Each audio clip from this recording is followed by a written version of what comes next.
لیکن سر دیکھیں، یہ غزوہ احد کا ہی ڈسپلن لوز ہوا ہے، اس کے بعد مسلمانوں نے کوئی جنگ نہیں ہاری۔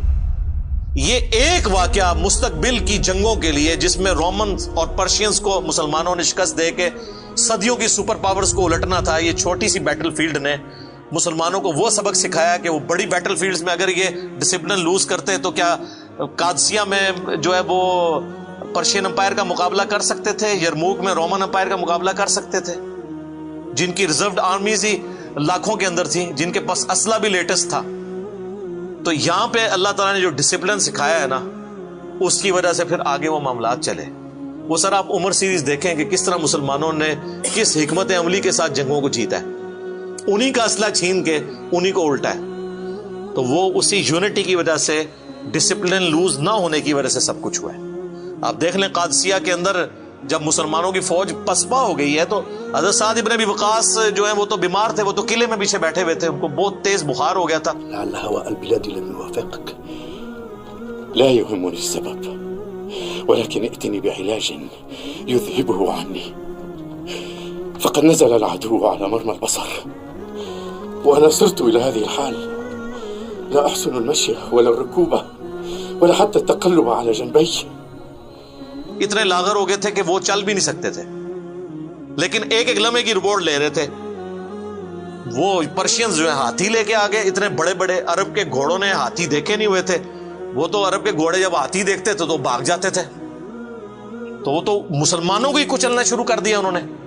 تو انہوں نے ساتھی نے آگے اطلاع کی کہ حضرت یہ تو وہ تو ہاتھی لے کے، اتنے بڑے بڑے ہاتھی لے کے آگے۔ تو حضرت سعد ابن ابی وقاص نے کہا کہ بنو تمیم کے لوگوں کو میرے پاس بلاؤ۔ جناب بنو تمیم کے وہ لوگ تھے کہ جو اپنی جان کی پرواہ کیے بغیر بڑے بڑے کارنامے سر انجام دے دیتے تھے۔ سر انہوں نے گھوڑوں کو کیا سائیڈ پہ کہ گھوڑا تو بدک جاتا ہے، پیدل گئے، کتنے لوگوں کی جان بھی اس میں چلی گئی، کئی لوگ ہاتھی کے نیچے آگے مر بھی گئے۔ پیدل جا کے انہوں نے نیزے اپنے ہاتھوں میں پکڑ کے تو وہ جا کے ان ہاتھیوں پہ بیٹھے ہوئے لوگوں کو گرایا، اور بعض ہاتھیوں کو بھی انہوں نے گرایا، اور مسلمانوں نے وہ جنگ جیت لی۔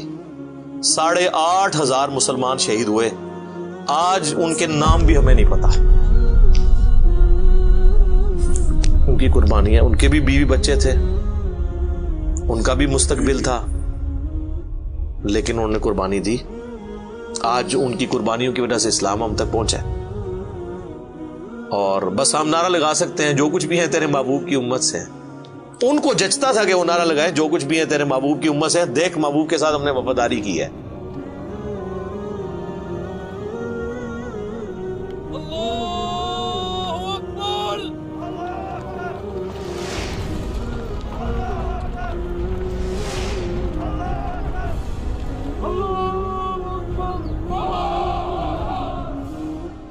ہم کہتے ہیں ہم بے وفا ہیں، ٹھگ ہیں، فراڈی ہیں، تو ہم حضور کی نسبت سے ہمیں بخش دے۔